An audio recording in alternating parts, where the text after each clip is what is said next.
स्वागत है प्यारे साथियों, आप सभी लोगों का अवध वॉरियर के इस प्लेटफॉर्म पर। उम्मीद कि आप स्वस्थ मस्त और व्यस्त होंगे और अपनी तैयारियों को ताबड़तोड़ चला रहे होंगे, क्योंकि मुकाम और समय बिल्कुल समीप आने वाला है। वो घड़ी कब आ जाए कि जब आयोग के द्वारा ये फरमान आ जाए कि फला तारीख को परीक्षा होगी, पर उससे पहले हम अपनी तैयारियों को बेहतर करें, सुव्यवस्थित करें और अच्छे योजनाबद्ध तरीके से अपनी तैयारियों को हम बिल्कुल एक चक्र में समेट लें। और इस चक्र का इतना फायदा होगा कि हमारा एक ओहदा हमारे लिए सुरक्षित रहे। तो स्वागत है अवध वॉरियर के इस प्लेटफॉर्म पर, जहां पर यूपीएसआई यूपीपी, मैं आज ही अनाउंस कर रहा हूं आपके लिए, यूपीएसआई यूपीपी की कक्षाएं बिल्कुल निःशुल्क आपको मिलेंगी, एक पैसे का भी शुल्क नहीं लगेगा। और class, theory class, practice set, सारा कुछ आपको इसी चैनल पे मिलेगा।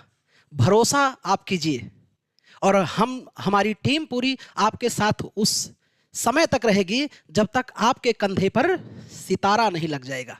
तो स्वागत है, इस सेशन को शुरू करते हैं, जिसमें प्राचीन इतिहास के आयोग के पूछे गए सवालों पर आज हम लोग चर्चा करने वाले हैं कि प्रीवियस ईयर की श्रृंखलाओं में आयोग ने कैसे कैसे सवाल पूछा है, जिसमें PYQ पर चर्चा होगी कि आयोग ने किस तरह से सवाल पूछा है और आपको अपनी तैयारियों में किन बातों का ख्याल रखना है। आइए शुरू करते हैं सेशन को। और मैं बार बार कहता हूं कि ना, दुनिया में कोई कार्य ऐसा नहीं है जो मुश्किल हो, जिसे पाना असंभव है। अगर हमें उस काम के प्रति मोहब्बत हो जाए तो अंधेरा हो, दोपहर हो, धूप हो, छांव हो, किसी चीज का एहसास नहीं होता है।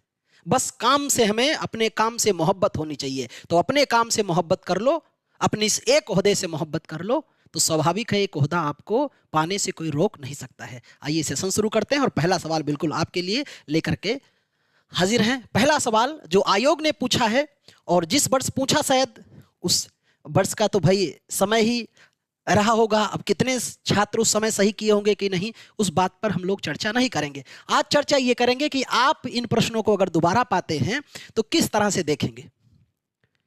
और इतिहास विषय, जिसका एसआई में मैं कहूं कि बहुत ज्यादा भूमिका तो नहीं है जितना सवाल होना चाहिए, लेकिन फिर भी सिलेक्शन के लिए एक क्वेश्चन मायने रखता है। जिस दिन आपने इस बात को एक्सेप्ट कर लिया, उस दिन आप अपनी तैयारी में 4 चांद लगा देंगे। सिलेक्शन के लिए एक क्वेश्चन मायने रखता है। तो सवाल है आपके सामने बिल्कुल कि भीतरी स्तंभ शिलालेख गुप्त साम्राज्य के शासनकाल की थी, जो किस शासक के समय से संबंधित है। विकल्प आपके सामने है। अगर उत्तर आपको पता है तो आप भी कमेंट कर सकते हैं, इससे आपकी योग्यता और काबिलियत का भी प्रदर्शन होगा। ऑप्शन है समुद्रगुप्त, स्कंदगुप्त, चंद्रगुप्त और कुमारगुप्त। तो बिल्कुल राइट आंसर हो जाएगा इसका, बिल्कुल सही आंसर हो जाएगा स्कंदगुप्त। और स्कंदगुप्त के बारे में अगर मैं थोड़ी सी बात आपको बताऊं प्यारे साथी, तो यहां स्कंदगुप्त के संदर्भ में कुछ बातें ध्यान रखना है कि ऑप्शन तो हो गया आपका स्कंदगुप्त, सही ऑप्शन आप जान गए।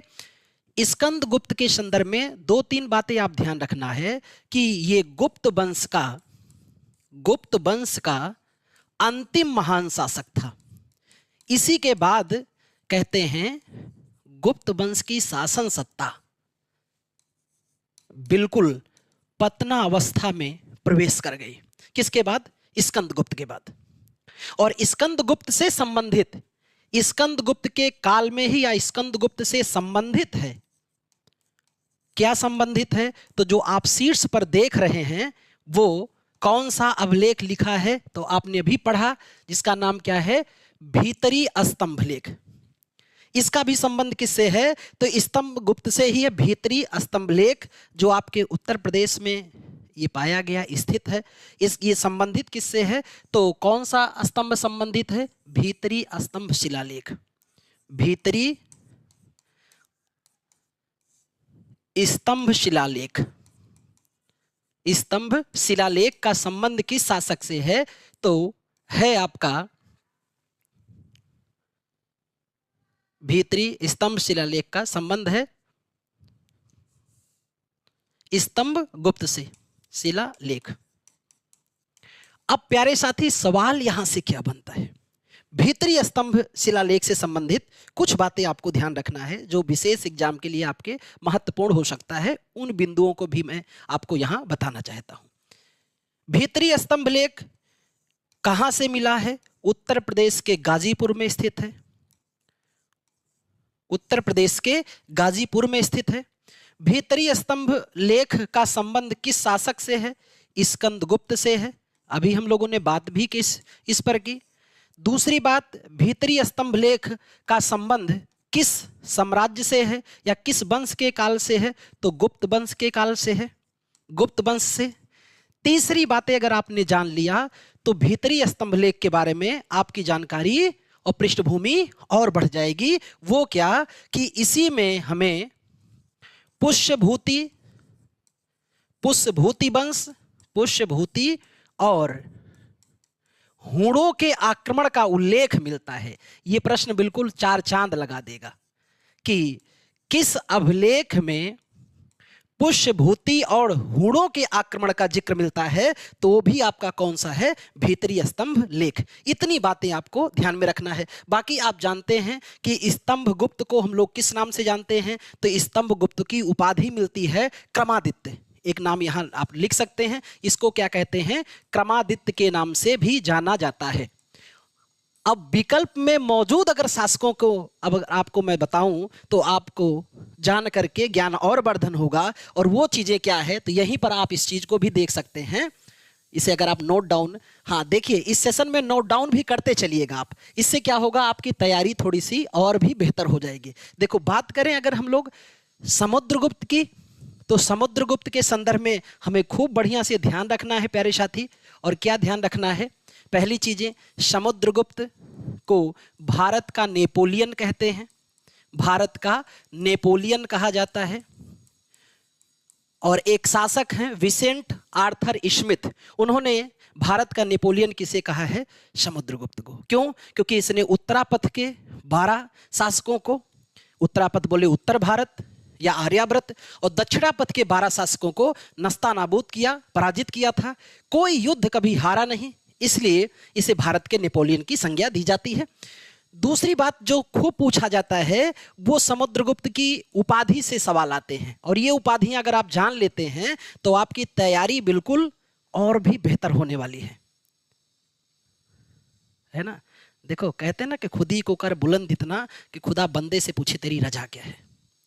अगर अपने कार्य के प्रति लगन, निष्ठा है, धैर्य और साहस है, तो कोई पछाड़ने वाला नहीं है। तो इसे और किस उपाधि से जानते हैं? तो प्यारे साथी, सवाल पूछा जाता है कि गुप्त वंश का पहला कौन शासक था जिसने परम भागवत की उपाधि धारण की थी? और ध्यान रखना, परम भागवत की उपाधि धारण करने वाला पहला शासक कौन है? समुद्रगुप्त। दूसरी उपाधि जो इसकी खूब पूछी जाती है, कविराज किसे कहा जाता है? तो कविराज कहा जाने वाला प्राचीन इतिहास का एकमात्र शासक कौन है? समुद्रगुप्त। इसे और क्या कहते हैं? युद्ध में महारथी हासिल था इसे, इसलिए इसको क्या कहते हैं? समरथ का विजेता भी कहा जाता है, समरथ का विजेता भी कहते हैं इसे। और इसका पिता कौन था? चंद्रगुप्त प्रथम। और उसने लिच्छवी राजकुमारी, लिच्छवियों का इतिहास बहुत ही गौरवान्वित इतिहास था और बड़ी वीरता का इतिहास था। थ्योरी की क्लास में आपको मैं बता रहा हूं उसको। इसके अलावा अगर आप चाहें तो थ्योरी की क्लास भी देख लीजिए, आपका ज्ञान और भी परिपूर्ण हो जाएगा। लेकिन इस सीरीज में मेरा पूरा का पूरा प्रयास है कि प्रश्न और कुछ इतनी व्याख्या करें कि अगर केवल आप प्रश्न और व्याख्या सुन के चले जाएं तो अपने एग्जाम में आप सटीक गोला भर के आइए और आपका एक ओहदा सुरक्षित रहे। ये पूरा प्रयास होगा किस पर? अवध वॉरियर के इस प्लेटफॉर्म पर। आइए बात करें तो इसे क्या कहते हैं? समरथ का विजेता। पिता इसका विवाह किया था किस वंश में? लिच्छवी वंश में, तो इसलिए इसे लिच्छवियों का नाती कहा जाता है, लिच्छवः दौहित्र। इसे और क्या कहते हैं? लिच्छवयः दौहित्र के नाम से भी जाना जाता है। और किस शासक को प्यारे साथी कहते हैं?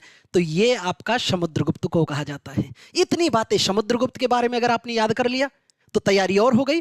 अब बात करें कि अगर यहीं पर नाम है चंद्रगुप्त का और कुमारगुप्त का, तो इनकी भी व्याख्या यहां ले लेते हैं। उम्मीद कि आपने इसको नोट कर लिया होगा। और अगर इनको भी आपने जान लिया तो आपकी तैयारी में बिल्कुल चार चांद लग जाएगा। चंद्रगुप्त के बारे में बस इसकी उपाधि ध्यान रखना है। पहली चीज कहते हैं कि गुप्त वंश का कौन सा पहला शासक था प्यारे साथी जिसने महाराजा धीराज की उपाधि धारण की थी? तो महाराजा धीराज की उपाधि धारण करने वाला गुप्त वंश का पहला शासक है जिसका नाम है चंद्रगुप्त। प्रथम के नाम से इसे जानते हैं। दूसरा, इसने विवाह किस वंश में किया था? तो इसने विवाह किया था लिच्छवी वंश में। कभी कभी यहां से भी सवाल आ जाता है। लिच्छवी राजकुमारी कुमार देवी से इसने विवाह किया था। और तीसरी बातें जो ध्यान रखना है वो ये कि गुप्त वंश का वास्तविक संस्थापक कौन था? तो गुप्त वंश का वास्तविक संस्थापक यही था, चंद्रगुप्त प्रथम। और संस्थापक कौन था? श्रीगुप्त। और एक नाम अगर आप और जानेंगे तो आपका ज्ञानवर्धन और हो जाएगा। लेकिन चंद्रगुप्त से संबंधित अगर इनकी उपाधि आपने नहीं जाना तो थोड़ा सा आप गड़बड़ी करेंगे अपनी तैयारियों में। तो उपाधियों को भी ध्यान रखना है। उपाधि में आपको ध्यान रखना है कि चंद्रगुप्त प्रथम ने कौन सी उपाधि धारण की। अभी मैंने बताया कि इनकी उपाधि आपको ध्यान खूब बढ़िया रखना है। और उपाधि में क्या लिखा? महाराजा धीराज। मैंने कहा गुप्त वंश का वास्तविक संस्थापक कहा जाता है। इतनी बातें आपको ध्यान में रखना है। और एक आखिरी बात जो आपको ध्यान में रखना है वो ये प्यारे साथी, आखिरी बात क्या ध्यान रखना है कि इस वंश का पहला शासक था जिसने विवाह प्रकार के सिक्के चलाए थे। विवाह प्रकार के या राजा रानी प्रकार के सिक्के चलाए थे। राजा रानी प्रकार के सिक्के चलाए थे। अब ये सिक्के क्यों चलाए थे, इस सिक्के का क्या मर्म है, क्या राजनीतिक महत्व है, ये सब डिटेल क्लास में आप देख सकते हैं और वहां पर मैंने व्याख्या की है। आखिरी शासक अगर मैं आपको यहीं पर बता दिया तो आपकी तैयारी में और भी बेहतर स्थिति बनेगी। और वो इसी वंश के शासक की अगर बात करें तो वो कौन है? कुमारगुप्त। कुमारगुप्त के बारे में आपको क्या क्या जानना चाहिए? तो देखिए, कुमारगुप्त के बारे में बताऊं तो जैसा कि आप लोग खूब जानते हैं, कुमारगुप्त की एक उपाधि है। इसकी भी उपाधियां रेयर केस में पूछ लिया जा सकता है क्योंकि गुप्तों की उपाधि खूब ध्यान रखना। इसे महेंद्रादित्य कहते हैं। महेंद्रादित्य कहा जाता है। और कुछ किताबों में मेरे प्यारे साथी आपको इसकी उपाधि क्या मिलेगी? श्री महेंद्र मिलेगी। श्री महेंद्र। और ध्यान ये रखना है कुछ किताबों में इसकी भी उपाधि विक्रमादित्य मिलेगी। लेकिन विक्रमादित्य के नाम से मशहूर कौन होगा? गुप्त वंश का एक योग्य और काबिल और महान शासक कह सकते हैं, चंद्रगुप्त द्वितीय। ठीक है, लेकिन इसकी भी उपाधि मिलती है। अब आप कुमारगुप्त को क्यों पढ़ रहे हैं, क्यों जानना चाहते हैं? तो मैं आपको बताऊं, कुमारगुप्त को इसलिए पढ़ लीजिए क्योंकि इसी व्यक्ति ने नालंदा विश्वविद्यालय की स्थापना कराई थी। नालंदा विश्वविद्यालय की इसने क्या करा दी? स्थापना कराई थी। और मेरे प्यारे साथी, आप जानते हैं नालंदा वर्तमान में भी किस राज्य में है? बिहार में है। और ये एक समय में भारत का सबसे प्राचीन विश्वविद्यालय था। भारत का प्राचीनतम विश्वविद्यालय था आपका नालंदा विश्वविद्यालय। बहरहाल तुर्की आक्रांताओं ने इसे ध्वस्त कर दिया, नस्तानाबूद कर दिया। इसकी है ना एक एक दीवारों को बिल्कुल गोला बारूदों से ध्वस्त कर दिया। अभी भी सरकार अब नया नालंदा बना रही है। जो भी हो, लेकिन उस समय की नालंदा विश्वविद्यालय जो था जिसमें बौद्ध धर्म के संप्रदायों में अगर बात करते हैं तो बौद्ध धर्म के संप्रदाय की दो शाखा, एक हीनयान एक महायान। तो ये जो विश्वविद्यालय था इसमें बौद्ध धर्म के महायान शाखा की शिक्षा दी जाती थी। महायान शाखा। अब ध्यान रखना है महायान शाखा क्या है, हीनयान क्या है, तो ये सब हम आपको क्लास में बताएंगे। तो उम्मीद पहला सवाल आपने समझ लिया, उसकी व्याख्या समझ ली। और इस तरह से मैं आपको सारे सवाल कराने वाला हूं। और मैं फिर बता रहा हूं, अगर आप रुक गए और आपने समझ लिया तो क्वेश्चन और व्याख्या से ही आपका एग्जाम में आपका एक ओहदा सुरक्षित होने वाला है। नेक्स्ट सवाल पे आते हैं। अगला प्रश्न है आपके सामने। नेक्स्ट प्रश्न पे आते हैं। तो अगले सवाल पे चलते हैं प्यारे साथी। प्रश्न नंबर 2 पे। प्रश्न नंबर 2 आपके सामने है। कालिदास के मालविकाग्नि मित्रम, कालिदास के मालविकाग्नि मित्रम का नायक अग्निमित्र किसका पुत्र था? ये कालिदास जी का बड़ा प्रमुख नाटक है मालविकाग्नि मित्रम, आपने सुना भी होगा। अब यहां विकल्प है पुष्यमित्र, कनिष्क, बिंदुसार, है ना, बिंदुसार और अशोक। तो बिल्कुल राइट आंसर हो जाएगा पुष्यमित्र। पुष्यमित्र ने एक वंश चलाया था जिसका नाम क्या था? शुंग वंश। ये पहला ब्राह्मण वंश भी कहा जाता है। और पुष्यमित्र शुंग इससे पहले ध्यान में रखना मौर्य वंश का सेनापति था। मौर्य या मौर्यों का क्या था? सेनापति था, सेनापति। पति था और कहाँ का सेनापति था, कई बार ये भी सवाल कर देता है। तो विदिशा का था, और विदिशा कहाँ पड़ता है, तो आप प्यारे साथी खूब जानते होंगे विदिशा कहाँ है, मध्य प्रदेश में पड़ता है। और यहां से अगर मैं थोड़ी सी बात आपको और बताऊं तो रुचिकर लगेगा, और वो प्रमुख बातें क्या है वो ध्यान में रखना है कि एक तो पुष्यमित्र शुंग किस वंश का संस्थापक है, शुंग वंश का संस्थापक था, और मौर्यों का सेनापति था, कहाँ का, विदिशा का।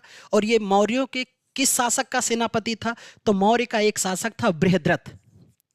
तो सेनापति ये किसका था, बृहद्रथ का। और बृहद्रथ कौन था, मौर्य वंश का अंतिम शासक था, मौर्य वंश का अंतिम शासक था। और ध्यान एक रखना, एक बात मैं और बता दूं, उसके बाद अगले शासक की व्याख्या में रखता हूं। अगली एक बात आपको क्या ध्यान रखना है, तो अगली एक बात आपको ध्यान ये रखना है प्यारे साथी, वो यही पुष्यमित्र शुंग से नेक्स्ट प्रमुख लाइन अगर बात करें तो आपको ध्यान ये रखना है। इतनी बातें तो आपने देखा कि शुंग वंश का संस्थापक है क्या है। दूसरा, इसने अश्वमेध यज्ञ कराया था, अश्वमेध यज्ञ कराया था, अश्वमेध यज्ञ।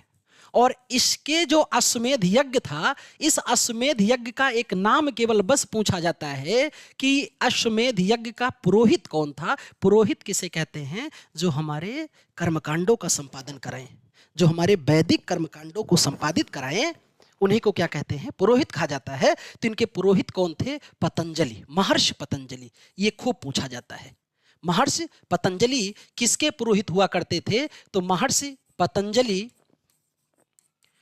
पतंजलि पुरोहित थे किसके, पुष्यमित्र शुंग के। और इसी पुष्यमित्र शुंग का पुत्र था जिसका नाम था अग्निमित्र। और अग्निमित्र के बारे में ये जो पुस्तक है मालविकाग्निमित्रम, इस मालविकाग्निमित्रम के बारे में थोड़ी सी मैं आपको बात बता दूं जो आपके लिए बेहद खास हो सकता है।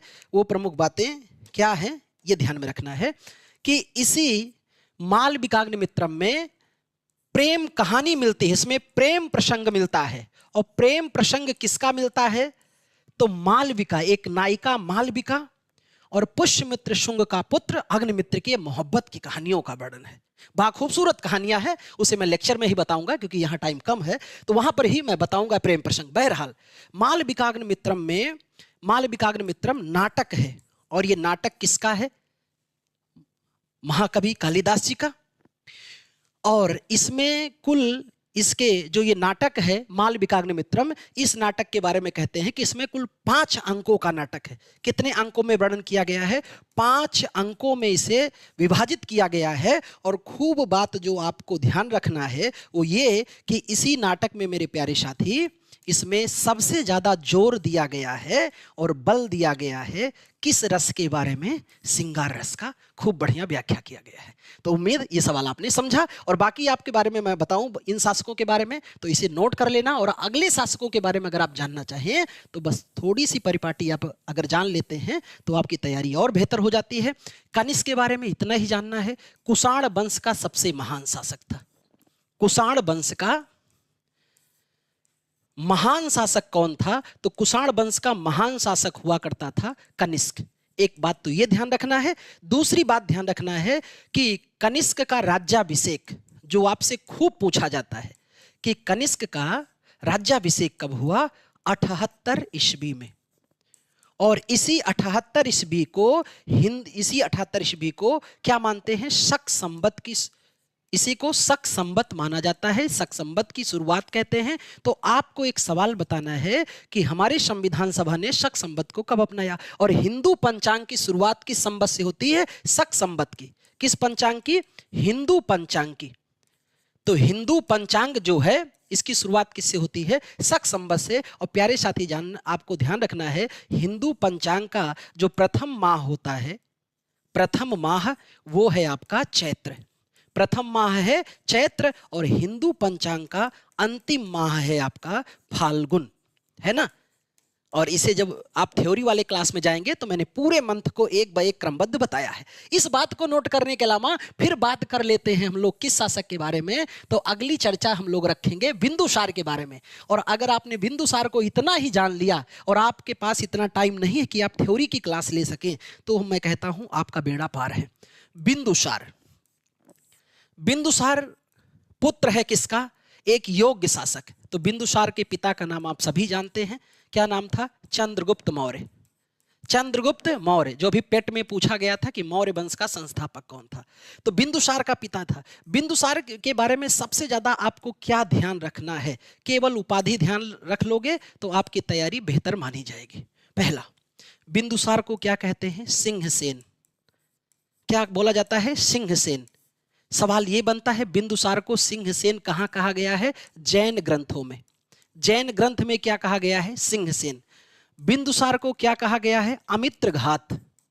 अमित्रघात यानी शत्रुओं का नाश करने वाला। और ये कहां कहा गया है? संस्कृत ग्रंथ में। हमारी मूल भाषा क्या है? संस्कृत। तो प्यारे साथी, संस्कृत ग्रंथ में इन्हें क्या कहा गया है? अमित्रघात। और फिर बात करते हैं, इसे क्या कहा गया? अमित्र चेटस। अमित्र चेटस कहा गया है। और अमित्र चेटस कहा गया है इन्हें किस ग्रंथ में? यूनानी ग्रंथ में।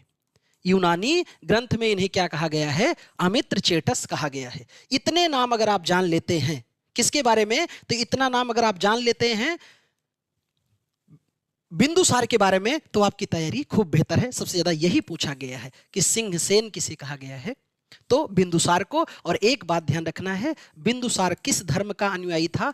आजीवक संप्रदाय का अनुयायी था। आजीवक संप्रदाय क्या है, किसे कहते हैं, इसके लिए आप थ्योरी क्लास को ज्वाइन करो। और बाकी रही अशोक, तो अशोक की हम लोग आगे सवाल में फिर पूछा जाएगा तो वहां पर व्याख्या करते हैं। नेक्स्ट सवाल पे बढ़ते हैं। अगला प्रश्न है आपके लिए, नेक्स्ट प्रश्न नंबर 3 पे बढ़ते हैं। ये रहा प्रश्न नंबर 3 आपके सामने। प्रश्न नंबर 3 है आपके सामने। प्रश्न देख रहे हैं आप और उत्तर भी करने का प्रयास करें आप। निम्नलिखित में से किस व्यक्ति को हिंदू दर्शन की सांख्य पद्धति के संस्थापक के रूप में जाना जाता है? गौतम, बद्रायन, पतंजलि और कपिल ऋषि। तो वो कौन है? आंसर हो जाएगा कपिल ऋषि। हम लोग पढ़ते हैं हिंदू धर्म के रूढ़िवादी संप्रदाय, और हिंदू धर्म के रूढ़िवादी संप्रदाय में षड दर्शन पढ़ते हैं हम लोग। षड दर्शन, 7 दर्शन। इसे हम लोग हिंदू धर्म का रूढ़िवादी संप्रदाय कहा जाता है। रूढ़िवादी संप्रदाय कहते हैं इसे, षड दर्शन को। और इसमें जो षड दर्शन हैं वो कौन कौन से हैं, ये बात आपको ध्यान में रखना है। तो षड दर्शन में आप खूब जानते हैं सांख्य दर्शन है, सांख्य दर्शन। फिर बात करें योग दर्शन, योग दर्शन, न्याय दर्शन, सांख्य दर्शन, योग दर्शन, न्याय दर्शन। और इसी क्रम में अगर बात करते हैं हम लोग तो देखते हैं वैशेषिक दर्शन, वैशेषिक दर्शन, पूर्व मीमांस, मीमांस कहीं कहीं लिखा होगा, या पूर्व मीमांस। और फिर जो आखिरी है वह है आपका उत्तर मीमांस। पूर्व मीमांस और उत्तर मीमांस। सवाल केवल यही नहीं आता है कि षड दर्शनों के नाम बता दो, बल्कि प्यारे साथी आपको क्या ध्यान रखना है, इनके संस्थापक कौन थे। सांख्य दर्शन के प्रमुख कौन थे? महर्षि कपिल। और इन 6 दर्शनों में सबसे प्राचीनतम अगर पूछा जाए कि सबसे पुराना दर्शन कौन है, सांख्य दर्शन, जिसमें मैं आपको डिटेल क्लास में बताऊंगा कि डिटेल क्लास में इसके बारे में कि इसमें हमें चेतना और प्रकृति के अद्वैत की व्याख्या है। योग के बारे में आप जानते हैं, करो योग रहो निरोग, है ना। महर्षि पतंजलि का नाम खूब बढ़िया सुना होगा, अभी तो हमने बताया भी आपको। तो कमेंट करके मुझे बताओ कि महर्षि पतंजलि किसके पुरोहित थे। न्याय के बारे में महर्षि गौतम की बात किया जाए, गौतम ऋषि हुआ करते थे जिन्होंने न्याय की खूब अटूट, अभूतपूर्व, अतुलनीय व्याख्या किया है। और वैशेषिक की बात करें तो वैशेषिक के महर्षि कणाद थे, महर्षि कणाद। और पूर्व मीमांस के महर्षि जैमिनी, जैमिनी। और फिर प्यारे साथी बात करें तो उत्तर मीमांस के थे बादरायण, बदरायण या बादरायण। ये षड दर्शन और इनके संस्थापक का नाम जान लिया तो समझो एसआई का एग्जाम तो फाइनल हो जाएगा, क्योंकि एसआई में बहुत डेप्थ हिस्ट्री नहीं पूछता। इस बात को खूब मद्देनजर ध्यान रखना। और ये प्रीवियस ईयर आपका पेपर है ना, ये तो मैंने नहीं बनाया है। कि कई बार होता है ना कि प्रैक्टिस सेट कराते हैं तो लोग हलवा हलवा रसगुल्ला टाइप के सवाल ले आते हैं। ये रसगुल्ला टाइप का सवाल आयोग ही दे रहा है, ठीक है। इतनी व्याख्या आप ध्यान रखेंगे तो आपका एग्जाम निकलना एकदम पक्का सुनिश्चित हो जाएगा। नेक्स्ट सवाल पे चलते हैं। अगला प्रश्न इंतजार कर रहा है आपकी निगाहों के लिए भी और आपकी जिज्ञासा के लिए। अगला सवाल ये है, खूबसूरत सवाल है, उम्मीद कि आप आंसर भी कर पाएंगे। हड़प्पा सभ्यता है ना, इस सभ्यता के आने से अंग्रेजों के मुंह बंद हो गए। अंग्रेज हम लोगों को जाहिल गंवार न जाने क्या क्या कह रहे थे, लेकिन इस सभ्यता के आगमन से ही बहुत सारे लोगों की जुबान पर ताला लग गया, जो उन्होंने हिंदुस्तान को बहुत कुछ अनाप शनाप शब्दों से संबोधित किया था, उन सभी के जुबान पे ताला लग गया। बहरहाल सवाल है कि हड़प्पा सभ्यता में गढ़ी जगह किसके लिए जानी जाती थी। गढ़ी शब्द का प्रयोग किया गया है, लेकिन इस गढ़ी शब्द की जगह अगर मैं बात करूं आपसे कि जहां पर गढ़ी लिखा गया है इसका हमारे यहां क्या मतलब था, तो किसके लिए जानी जाती थी। ऑप्शन है वहां उच्च वर्ग के लोग बसते थे, बी है वहां पुस्तक रखी जाती थी, सी है वहां पूरे शहर के लोग भोजन के लिए तैयार किया जाता था, डी है वहां निचले वर्ग के लोग रहते थे। तो स्वाभाविक है इसका आंसर राइट क्या हो जाएगा प्यारे साथी, वहां उच्च वर्ग के लोग रहते थे। अब कैसे समझोगे हड़प्पा सभ्यता, जिसे हम लोग पहले सिंधु घाटी सभ्यता कहते थे, हड़प्पा सभ्यता या जिसे अब सिंधु घाटी सभ्यता कहते थे, तो सिंधु घाटी सभ्यता का सबसे प्रामाणिक नाम क्या है, हड़प्पा सभ्यता। और हड़प्पा सभ्यता हमारी कैसी सभ्यता थी, एक नगरीय सभ्यता थी। एक कैसी सभ्यता थी, नगरीय सभ्यता थी। और हड़प्पा जो नगर था प्यारे साथी, ये टीलों में बटा हुआ था। किस में बटा था, टीलों में बटा हुआ था। और कितने टीले, दो टीले, एक था पश्चिमी टीला और दूसरा था पूर्वी टीला। पूर्वी टीला, दो टीलों में बटा था। संभवतः ध्यान में रखना, अघतन 90% यहां के नगर ऐसे ही मिले हैं दो टीलों में। और ये थोड़ा अगर चित्र देख लेंगे तो क्या बात है, आपकी तैयारी बहुत अच्छी हो जाएगी कि कुछ इस तरह से था आपका पश्चिमी टीला। और पूर्वी टीले अगर आप ध्यान से देखिए तो कुछ ऐसा था। अगर आप अपने रूम में बैठ के या जहां भी पढ़ रहे हैं वहां से अगर देखेंगे तो ऊंचाई पर कौन सा टीला दिख रहा है, पश्चिमी टीला। और केवल ऊंचाई पे नहीं दिख रहा है, बल्कि ये चार दीवारी या परकोटा से सुरक्षित था। इसके तरफ जो दीवार है इसे चार दीवारी कहते हैं या परकोटा। और प्यारे साथी, इस पश्चिमी टीले में कौन रहता था, पुरोहित रहते थे। पुरोहित, जिन्हें हम लोग किस श्रेणी में रखते हैं, उच्च वर्ग में। उच्च वर्ग में। तो उच्च वर्ग के लोग कहां रहते थे, पश्चिमी टीला। सबसे सुरक्षात्मक दृष्टि से सबसे बेहतर कौन था, पश्चिमी टीला। लेकिन पूर्वी टीला ढालान पे था। अगर कभी बाढ़ आई, फिल्म देखा होगा ना मोहनजोदड़ो, उस फिल्म में देखा होगा कि नदी का बांध टूटता है फिर पूरा नगर डूब जाता है। उसमें कौन से नगर के डूबने की दृश्य को दिखाया गया है, पूर्वी टीले को। और पूर्वी टीला देखो, इसकी लंबाई अधिक है, लेकिन ये कहां है, निचले भाग में स्थित है। और यहां पर सभी वर्ग यानी उच्च वर्ग को छोड़ करके सभी वर्ग यहीं पर रहते थे। किसान, सभासद, मंत्री, सैनिक, ठीक है, शिक्षक, सब के सब लोग कहां रहते थे, पूर्वी टीले में रहते थे। तो सवाल समझ गए होंगे कि हड़प्पा में कितने वर्ग, दो। और बाकी हड़प्पा के बारे में आप इस सेशन पे थ्योरी क्लास जरूर ज्वाइन करो। मैंने पूरा का पूरा आपकी जिज्ञासाओं पर हर एक सवाल, जहां जहां जिज्ञासा आपकी उठेगी, हर एक जिज्ञासाओं पर आंसर आपका तैयार रहेगा। लेकिन उस सेशन को देखिए। अगले सवाल पे चलते हैं। नेक्स्ट सवाल है आपके सामने। अगला प्रश्न है, प्रश्न नंबर 5 पे आते हैं। और प्रश्न नंबर 5 खूब खूबसूरत है। और ये सवाल है आपके सामने, वैदिक काल में निम्नलिखित में से किस अनाज के लिए, वैदिक काल में किस अनाज के लिए व्रीहि शब्द का प्रयोग किया गया। ये तो मुझे लगता है आप भी कमेंट करके बता सकते हैं। गेहूं, मक्का, जौ और चावल। तो व्रीहि से किसे संबोधित किया गया है, व्रीहि से संबोधित किया गया है चावल को। व्रीहि किसे कहा गया है, चावल को। और बात किस काल की है, वैदिक काल की। वैदिक काल की बात है। और वैदिक काल हमारा आता है किसमें, आद्य ऐतिहासिक काल। ऐसा काल जिसमें लिखावट तो है लेकिन जिसकी मूल लिपि अभी पढ़ी नहीं गई है। वैदिक काल जिसका समय होता है 1500 ईसा पूर्व से लेकर के 600 ईसा पूर्व के कालखंड में विभाजित करते हैं वैदिक काल को। और वैदिक काल में खास तौर पे जब हम कृषि की बात करते हैं तो वैदिक काल में कृषि को दो संदर्भों में देखते हैं। एक प्यारे साथी आपको खूब बढ़िया से बताया जाता है पूर्व वैदिक काल की कृषि। पूर्व वैदिक है ना, पूर्व मतलब पहले। पूर्व वैदिक काल की कृषि कैसी थी और बाद में उत्तर वैदिक काल की कृषि कैसी थी। तो उत्तर वैदिक काल में तो बिल्कुल क्रांति हो गया। कैसे क्रांति हो गया, इसे तो आपको क्लास देखना पड़ेगा, फिर समझ में आएंगे।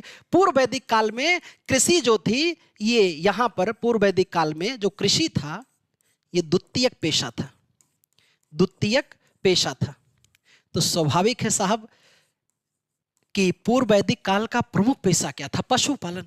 अब आप ऐसे ही इमेजिन करो, थोड़ा सा अपना है ना दिमाग चलाओ कि जहां का प्रमुख पेशा ही पशुपालन होगा, क्या वो सभ्यता बहुत ज्यादा विकास कर पाएगी? नहीं। और जहां का प्रमुख पेशा कृषि होगा, स्वाभाविक है उसका सहायक पशुपालन होगा, तो उसमें उन्माद रूप से वृद्धि होगी। तो यही कारण था पूर्व वैदिक काल के पिछड़ने का, क्योंकि कृषि यहां का कैसा था? द्वितीयक पेशा। और यजुर्वेद में एक पॉइंट और भी ध्यान में रखना, यजुर्वेद में यहां पर बहुत यानी कृषि की कुछ पद्धतियों का उल्लेख मिलता है और फसलों का उल्लेख मिलता है। तो यजुर्वेद में कुछ फसलों में अगर बताएं तो आप सभी जानते हैं दुनिया की सबसे प्राचीन अगर फसल के रूप में तो यहां एक नाम आता है यौ। यौ मतलब जौ। ये दुनिया का सबसे प्राचीनतम खाद्यान्न है। ध्यान रखना, दुनिया का सबसे प्राचीनतम खाद्यान्न कौन सा है? तो प्यारे साथी, दुनिया का सबसे प्राचीनतम खाद्यान्न है यौ। यौ मूल भाषा में कहते हैं, हिंदी में जौ कहते हैं। और बात करें तो माड़, माड़, माड़ को हम लोग क्या बोलते हैं? उड़द कहते हैं, उड़द। और बाकी ब्रीही क्या है? चावल है। ठीक है, बाकी तंदूल, सरिस्का, ऐसी बहुत सारी फसलें हैं जिन्हें हम आपको थ्योरी क्लास में बताएंगे। तो उम्मीद है ये सवाल आपने बढ़िया से समझा और इसे नोट डाउन किया। अगले सवाल पे आते हैं प्यारे साथी। तो नेक्स्ट सवाल है आपके लिए, बिल्कुल प्रश्न नंबर 6 पे आते हैं। ये रहा, है ना। और एंशियंट का सबसे माकूल बाखूबसूरत सवाल है ये। एंशियंट हिस्ट्री का सबसे चुनिंदा सवाल है। आयोग यहां पर जरूर अपनी निगाहों को रखता है। निम्नलिखित में से कौन सा स्थान बुद्ध वंश के शासकों के द्वारा शासित था? ऑप्शन है कपिलवस्तु, अंग, मगध और गांधार। तो प्यारे साथी था कपिलवस्तु। अब कपिलवस्तु जो था ये किस महाजनपद में आता था? तो बात हो गई, मैंने क्या एक शब्द बोल दिया? महाजनपद। महाजनपद काल, 6ठी शताब्दी ईसा पूर्व का काल था महाजनपद का काल। और हम लोग कितने महाजनपदों का जिक्र करते हैं? तो जब हम लोग पढ़ते हैं तो महाजनपद पाते हैं 16 महाजनपद, 16 महाजनपद। और इस 16 महाजनपद, महाजनपद तो ऊपर लिखे हैं, 16 महाजनपद के बारे में जब हम बात करते हैं कि इसकी हमें जानकारी कहाँ मिलती है या उल्लेख कहाँ मिलता है, तो ये सवाल थोड़ा रुचिकर और हो जाता है। तो वो है बौद्ध ग्रंथ, बौद्ध ग्रंथ अंगुत्तर निकाय में, बौद्ध ग्रंथ अंगुत्तर निकाय में इसका जिक्र मिलता है। और दूसरा बात करें तो जैन ग्रंथ भगवती सूत्र, जैन ग्रंथ भगवती सूत्र अभी तक सबसे ज्यादा, अभी तक भगवती सूत्र सबसे ज्यादा अगर पूछा गया है तो यही पूछा गया है कि इसका जिक्र कहां मिलता है। तो ऑप्शन यही सबसे ज्यादा आयोग ने पूछा है, बौद्ध ग्रंथ अंगुत्तर निकाय और जैन ग्रंथ भगवती सूत्र, भगवती सूत्र। इन दोनों में 16 महाजनपद का जिक्र मिलता है। 16 मतलब 16 महाजनपद। और 16 महाजनपद में अगर कुछ बातें आप ध्यान रखना तो खूब इंपॉर्टेंट हो जाएगा। उत्तर प्रदेश में कितने महाजनपद थे? 8। गंगा घाटी में कितने महाजनपदों का जिक्र मिला है? तो गंगा घाटी में कितने महाजनपद मिले हैं प्यारे साथी? 10 महाजनपद का जिक्र मिला है। फिर बात करें कि भारत के बाहर कितने महाजनपद हैं वर्तमान में अगर कहा जाए, उस समय तो भारत का ही भाग था, तो भारत के बाहर 2 महाजनपद मिले हैं। कौन कौन? कंबोज और गांधार, कंबोज और गांधार महाजनपद। और एक बात ध्यान और रखना है कि दक्षिण भारत में कौन महाजनपद मिला है? तो दक्षिण भारत में एक ही महाजनपद था जिसका नाम था अस्मक। और अस्मक के बारे में आयोग ने एक बार थोड़ा सा डिटेल किया है और पूछ लिया है किस नदी के किनारे है? गोदावरी, जिन्हें दक्षिण की बूढ़ी गंगा कहते हैं, दक्षिण भारत की सबसे लंबी नदी है। इतनी बातें अगर आप महाजनपद के बारे में ध्यान रखेंगे तो ये तो जानकारी आपकी सामरिक रही। लेकिन अभी प्रश्न बचा हुआ है ये कि साहब ये कपिलवस्तु जो था ये किस महाजनपद का हिस्सा माना जाता था? कोसल। और कोसल महाजनपद की राजधानी आपको पता है श्रावस्ती। और पहले हम लोग इसी को क्या कहते थे? साकेत या अयोध्या के नाम से भी जाना जाता था। इतनी बातें अगर आप जान गए तो महाजनपद आपकी मुट्ठी में है। सवाल जो आयोग पूछेगा यहां से पूछेगा और आप बिल्कुल बिल्कुल सही आंसर करेंगे। और एक बात और भी अगर चाहे तो जान सकते हैं कि सबसे शक्तिशाली महाजनपद कौन हुआ, तो मगध। ठीक है, नेक्स्ट सवाल पे चलते हैं। उम्मीद कि आप नोट डाउन करते होंगे और अपनी तैयारियों को बिल्कुल बेहतर कर रहे होंगे। अगले प्रश्न पे आते हैं, प्रश्न नंबर 7। ये रहा आपके सामने, खूब आसान सा सवाल है, चुनिंदा सवाल है और उम्मीद है कि आप आंसर करते समय घबरा भी नहीं रहे होंगे क्योंकि आपकी तैयारी ऐसी होगी अच्छी। सोम है ना, ऋग्वैदिक काल में एक देवता का नाम सुनते हैं, सोम। ऋग्वैदिक युग के नर देवता हैं, नर देवता थे। किसके नर देवता थे? पौधों के, आंधी तूफान के, ज्वालामुखी के, युद्ध के। तो बिल्कुल राइट आंसर हो जाएगा कि ये किसके प्रमुख देवता थे? पौधों के। सोम का, अगर सोम के बारे में हम कहें तो सोम, प्यारे साथी ध्यान रखना, इन्हें औषधि और वनस्पति का देवता कहते हैं। औषधि या किसका? वनस्पति का देवता कहा जाता है किसको? सोम को। और सोम देवता का जिक्र ऋग्वेद के 9वें मंडल में मिलता है। ऋग्वेद के 9वें मंडल में मिलता है। मंडल किसे कहते हैं? तो इसके लिए आपको मैं फिर एक बार दोहरान कर रहा हूं, थ्योरी क्लास देखना पड़ेगा, वहां मैंने डिटेल से बताया है। ऋग्वेद के 9वें मंडल में और सोम रस का जिक्र मिलता है इन्हीं सोम देवता के बारे में। तो आप समझ गए होंगे। और बात किया जा रहा है यहां देवताओं की, तो और वो भी किस काल के देवताओं की? वैदिक काल की। तो अभी मैंने वैदिक काल से संबंधित कुछ बातें बताई थी, लेकिन यहां वैदिक काल के बात किस पहलू पे आ गया है साहब? तो वैदिक काल के धार्मिक जीवन की जिक्र हो रही है। अब ये कोई आपसे पूछे साहब ये कौन से टॉपिक पूछा जा रहा है, तो वैदिक काल में आपने एक टॉपिक पढ़ा होगा माय डियर, क्या? धार्मिक जीवन। और धार्मिक जीवन तो मैं आपको दोनों काल को बताऊंगा। किस किस काल में? पूर्व वैदिक काल का धार्मिक जीवन आपने पढ़ा होगा, नहीं पढ़ा होगा तो ये चैनल बिल्कुल फ्री में पढ़ा रहा आपको, है ना। और उत्तर वैदिक काल का, उत्तर वैदिक काल का मैं आपको फिर सूचना दे दूं, यूपीएसआई और यूपीपी की सभी कक्षाएं पूर्णतः निःशुल्क मिलेंगी। थ्योरी की class, practice set, previous year की श्रृंखलाएं बिल्कुल निःशुल्क मिलेंगी। और एग्जाम से पहले प्रयास करेगी हम और हमारी पूरी टीम आपके साथ लगी रहेगी और आपके पूरे सिलेबस को समाप्त किया जाएगा। और आपको जितना सहजता से हो सकेगा समझा करके, है ना, हम आपको लेकर आगे बढ़ेंगे। आपको जहां प्रॉब्लम होगी कमेंट करना मेरे प्यारे साथी, है ना। हमेशा हमारी पूरी टीम आपके साथ तैयार रहेगी, खड़ी रहेगी। पूर्व वैदिक काल में धार्मिक जीवन में जब बात करते हैं और खास तौर पे पूर्व वैदिक काल में देवता की बात करते हैं, तो पूर्व वैदिक काल में या वैदिक काल में हमें कुल देवताओं की संख्या कितनी मिली है? 33। वैदिक काल में कितनी देवताओं की संख्या मिली है? 33। और 3 प्रकार के देवता, उन सबके जिक्र मैंने लेक्चर में किया है विशेष तौर पे। देवताओं में यहां अगर हम लोग बात करें कि पूर्व वैदिक काल के पहले देवता कौन थे, दूसरे देवता कौन थे, तीसरे कौन थे, 3 नाम अगर ध्यान दे दिया आपने तो आपकी तैयारी में बिल्कुल एक नयापन आ गया। तो ऋग वैदिक काल के या पूर्व वैदिक काल के पहले देवता इंद्र थे, दूसरे देवता अग्नि थे और तीसरे देवता वरुण थे।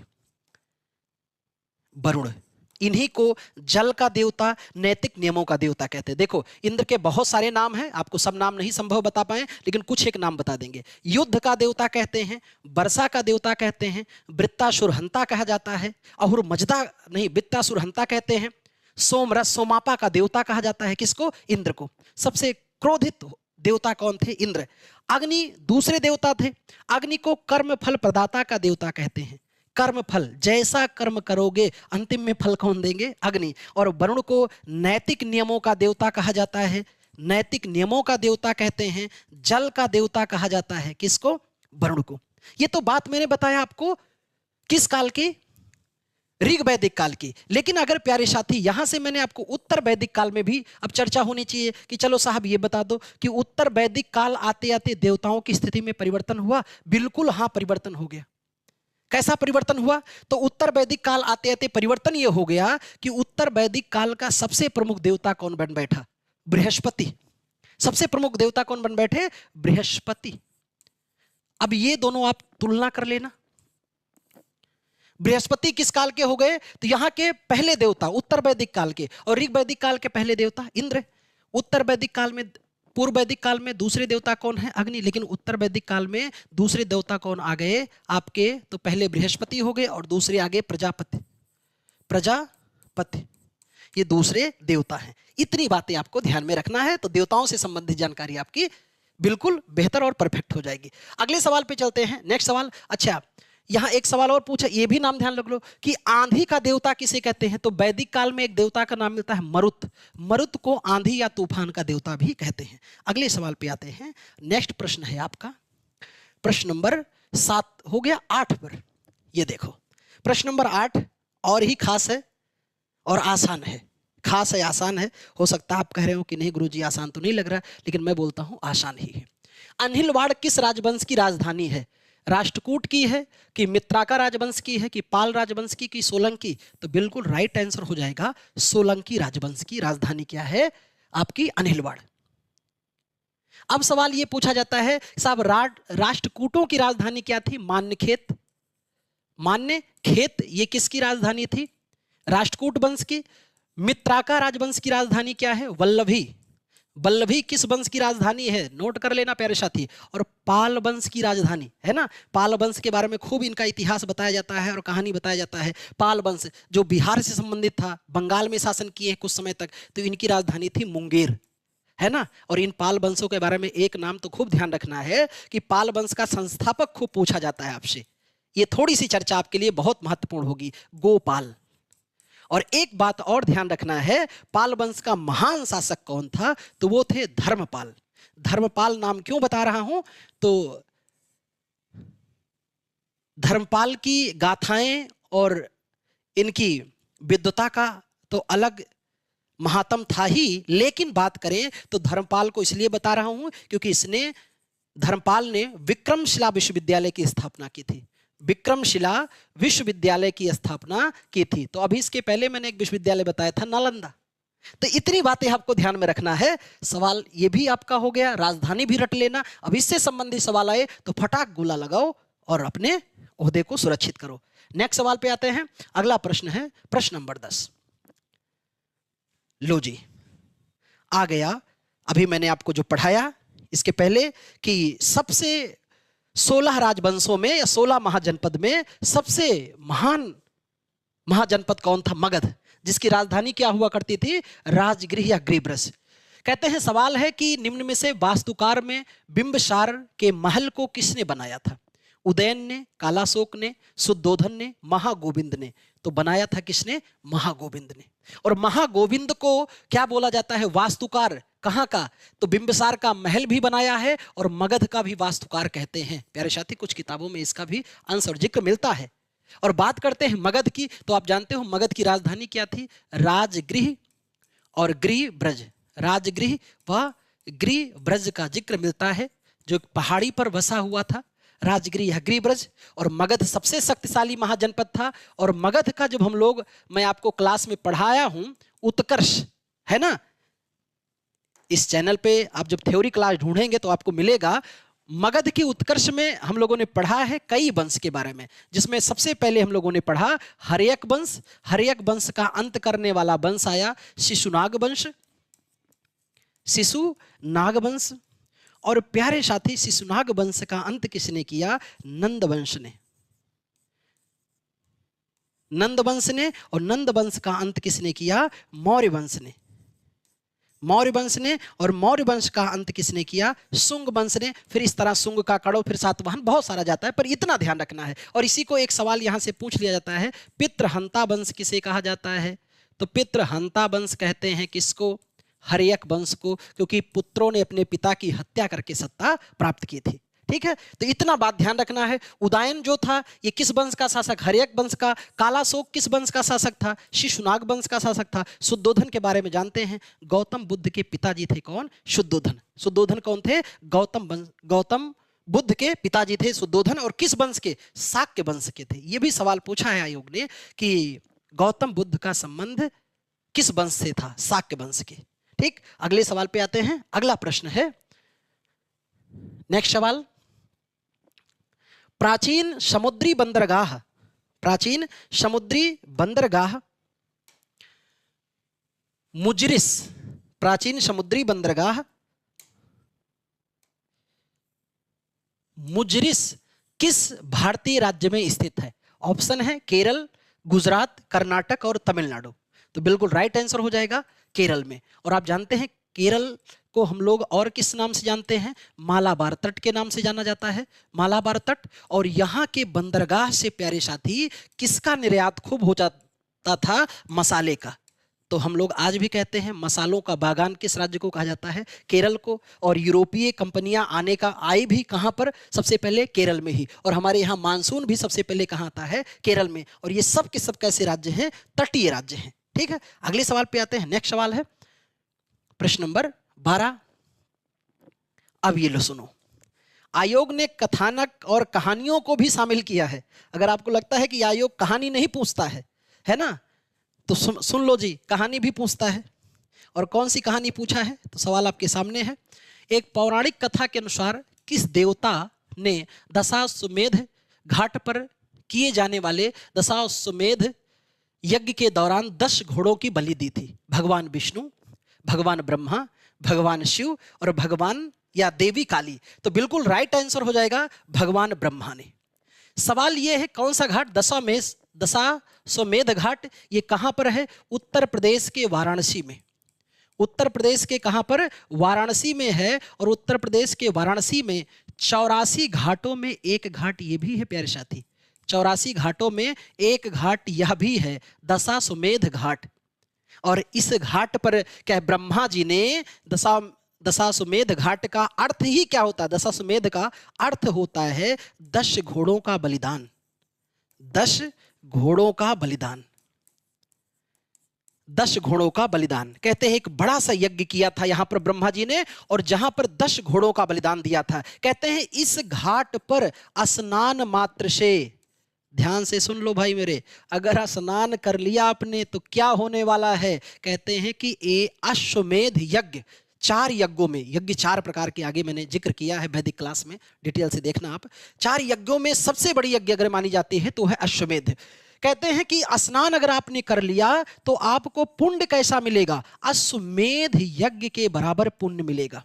अश्वमेध यज्ञ का पुण्य प्राप्त होगा। कहां पर? अगर इस घाट पर स्नान कर लिया। और घाट कहां है? बनारस में। तो स्नान करके आइए, है ना। अगर आपने ज्यादा ताप हो गया है तो यहां पर अगर जाइए तो स्नान कीजिए, लेकिन स्नान करते समय भाव कुछ ऐसा हो तभी मिलेगा, नहीं तो संभव नहीं है। अगले सवाल पे बढ़ते हैं। नेक्स्ट प्रश्न है, अगला सवाल प्रश्न नंबर 13 पे आते हैं, जिनकी अभी हम लोगों ने थोड़ी देर में व्याख्या भी की थी इसके पहले की क्लास में। अब देखो, हर एक सवाल आपको ऐसा मिलेगा प्यारे साथी, जो पूर्व थोड़ी सी व्याख्या मैं कर रहा हूं उसी के आधार पे आप अगले सवाल को बिल्कुल सही कर सकते हैं। घबराइएगा नहीं, जाइएगा नहीं, ऊबिए नहीं, प्यार कीजिए, मोहब्बत कीजिए। किससे? अपने टॉपिक से, अपने सिलेबस से। कहते हैं जिससे हमारा प्रेम होता है ना, उससे लगाव बढ़ जाता है। इस पे लगाव बढ़ाइए। दुनिया में साहब ना पढ़ने वाले लोग बहुत कम हैं। अभी भी हमारे भारत का साक्षरता का जो दर है ना, इतना नहीं है कि हम बड़ा प्राउड फील करें। क्यों? क्योंकि लोगों का सब कुछ काम करने का मन करता है, बाजार जाने का, मेकअप कराने का, घूमने का, फिल्म देखने का। अभी से तो मोबाइल आ गया है ना, लोग चिड़िया उड़ा रहा है, दिन भर उड़ा रहा है। ये सब का मन करता है, सिवाय किसको? पढ़ाई नहीं मन करता साहब। और सब जगह मन करता है, शॉपिंग करने का मन करता है, बकैती करने का मन करता है, एक दूसरे पे कमेंट करने का मन करता है। दिन भर कहो तो बकैती खूब करेंगे, और बोल दो कि चलो 4 घंटे पढ़ लो तो कपार फट जाएगा। नहीं, पढ़िए। आपकी, आपके खानदान की, कई पीढ़ियों की को अगर उद्धार कहीं से मिल सकता है तो है एजुकेशन, शिक्षा, है ना। यही एक मात्र उपाय है जो आपको और आपके पूरे परिवार को अच्छा सम्मान, अच्छा ओहदा और एक नई पहचान दिला सकता है। आइए देखिए, मौर्य राजवंश की स्थापना में मगध में हुई, जो वर्तमान में नाम से जाना जाता है। किस नाम से जाना जाता है प्यारे साथी? तो ऑप्शन है पश्चिम बंगाल, पंजाब, बिहार और आंध्र प्रदेश। अब ऐसा हलवा सा सवाल ना सही कर पाओ तो फिर त्रुटि है, क्योंकि ये कहां पर था? बिहार में। क्योंकि अभी हम लोगों ने बात किया मौर्य वंश की स्थापना भी, मौर्य सत्ता भी कहां पर आई? मगध में। और मगध की राजधानी क्या थी? राजगिरी या गिरिब्रज। लेकिन मौर्य काल में मगध की राजधानी क्या हो गई? पाटलिपुत्र हो गई। पाटलिपुत्र, जो गंगा और सोन नदी के तट पर है। और ये पाटलिपुत्र पटना और गया के मध्य के क्षेत्र पे पड़ता है। और इसी पाटलिपुत्र को आज हम लोग पटना के नाम से भी जानते हैं।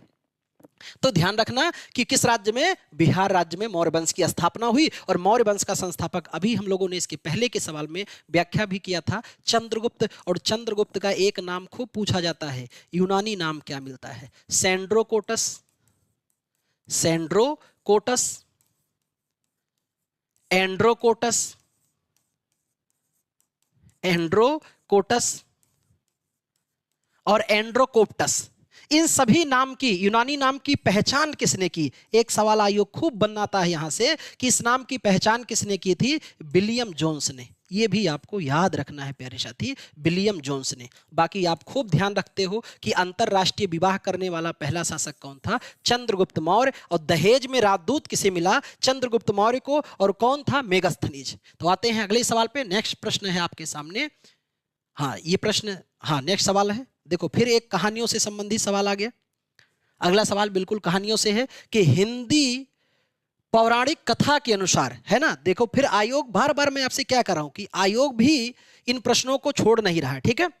सवाल है कि हिंदू है, हिंदू पौराणिक कथाओं के अनुसार महाकाव्य रामायण में भगवान श्री राम के अयोध्या के शासक थे, जो कि राजधानी क्या थी? है ना। अभी हम लोग इसी से संबंधित एक सवाल किए हैं, बिल्कुल वैसा ही है। ऑप्शन है हस्तिनापुर, कुरु, कलिंग और कौशल। तो राजधानी क्या थी? कौशल। और कौशल महाजनपद भी था, जिसकी राजधानी मैंने बताया कि एक राजधानी क्या हुआ करती थी? श्रावस्ती। और इसकी एक राजधानी पहले क्या मिलती है? साकेत या अयोध्या। साकेत भी लिखा मिलेगा या अयोध्या भी इसकी राजधानी थी। और देखो, यही श्रावस्ती में ही प्रसिद्ध डाकू कौन रहा करता था? अंगुलीमाल। अंगुलीमाल, जिसको ज्ञान किसने दिया था? गौतम बुद्ध ने, है ना। तो हम लोग इसकी डिटेल बताएंगे, है ना। और यही महाजनपद है कौशल महाजनपद, ठीक है, जहां पर बुद्ध का जन्म भी हुआ था। कपिल वस्तु भी किस महाजनपद में आता है? कौशल। अभी इसकी हम लोगों ने पिछले सवाल पर व्याख्या किया है। नेक्स्ट सवाल पे बढ़ते हैं प्यारे साथी। अगला सवाल आपका रहा, और ये फटाफट प्रीवियस ईयर की श्रृंखला है, इसको इसलिए बता रहे हैं क्योंकि आयोग अगर दोहरान करता है इन सवालों को तो आपका गलत ना हो। देखो, फिर सवाल वैसे ही जिनकी व्याख्या अभी हम लोग कर चुके हैं। प्रश्न है, चंद्रगुप्त के पुत्र का नाम बताएं जिन्होंने 298 से 272 ईसा पूर्व के बीच शासन किया और संपूर्ण भारत में साम्राज्य को बढ़ाया। ऑप्शन है हर्षवर्धन, अनिरुद्ध, बिंदुसार, वासुदेव। तो अभी मैंने इनके बारे में डिटेल खूब पढ़ाया। बिंदुसार, अगर पिछला सवाल आपने देखा होगा तो खूब जान गए होंगे। बिंदुसार एक योग्य पिता का अयोग्य पुत्र कह सकते हैं। योग्यता तो उतनी नहीं थी बिंदुसार के बारे में, क्योंकि इतिहास में उस तरह से इनके व्याख्या को नहीं किया गया है जैसा कहानियों में शायद मिलता हो।